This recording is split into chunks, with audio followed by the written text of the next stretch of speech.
And I now give the floor to Ms. Y.Y. Nu.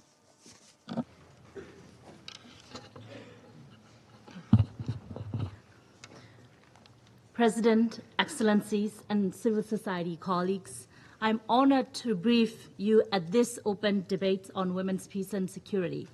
I am Y.Y. Nu, the founder and executive director of Women's Peace Network, advocating for peace and equality in Myanmar.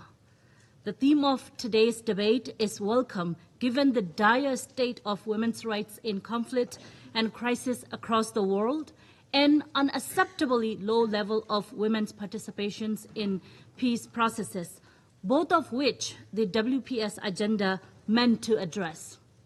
We are seeing record levels of armed conflict, for instance, in Gaza and Ukraine, and the Taliban takeover of Afghanistan, and unprecedented humanitarian crisis in Sudan, Syria, and Yemen.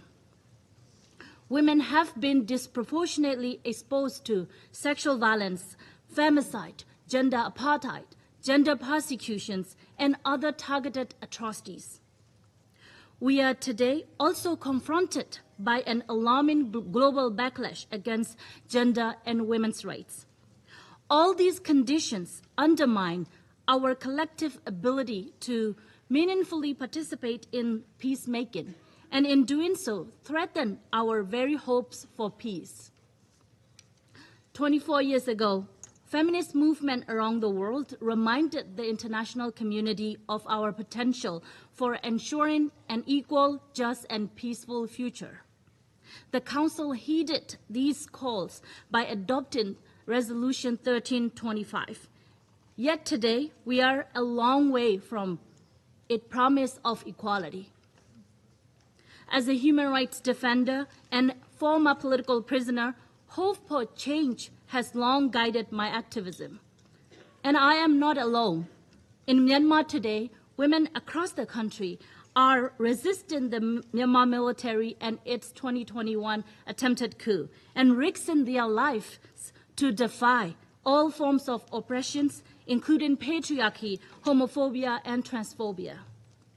As frontline defenders and human rights defenders, we are doing everything in our power not to return to the pre-coup status quo, but to build a new future where we can fully participate regardless of our gender, sexual orientations, ethnicity, or other differences.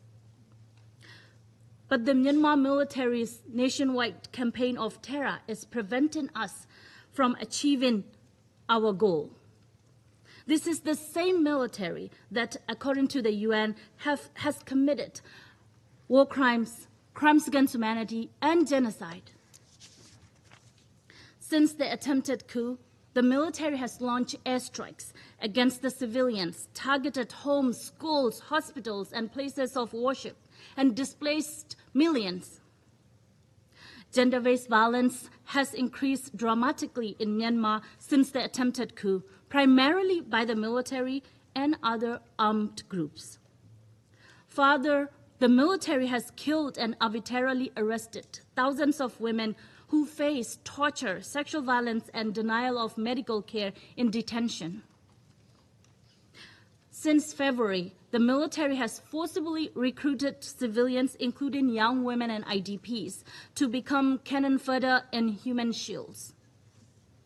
The military has created a humanitarian disaster and continue to block and weaponize aid to over 18 million people, more than half of whom are women and girls.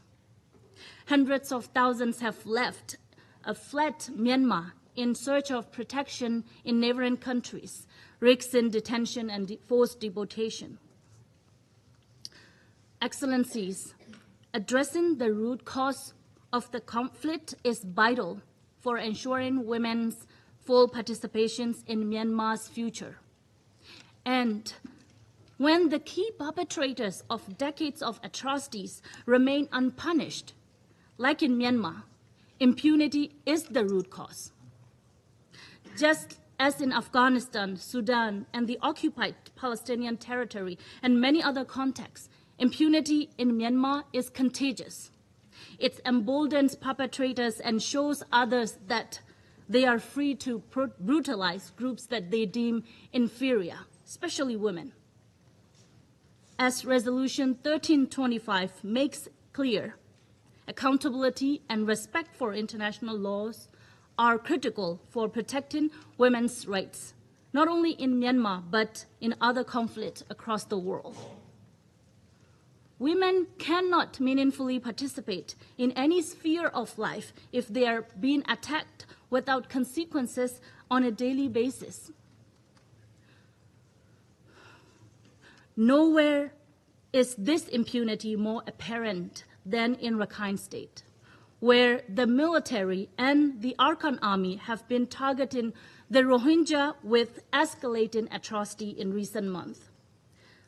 Since November 2023, the AA has burned down Rohingyas' homes and villages and massacred, abducted, tortured, raped, and forcibly displaced the Rohingya.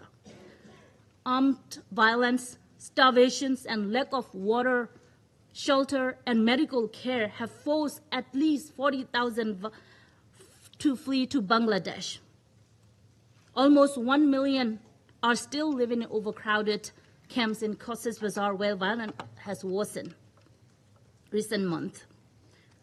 According to the UN, last year was the deadliest year for the Rohingya fleeing over land and sea, with women and girls facing horrific forms of sexual violence.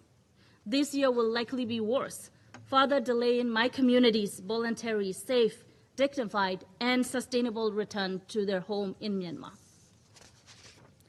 Excellencies, Myanmar is an example of both an extreme violations of the key principles of the WPS agenda and an illustration of why they are so important.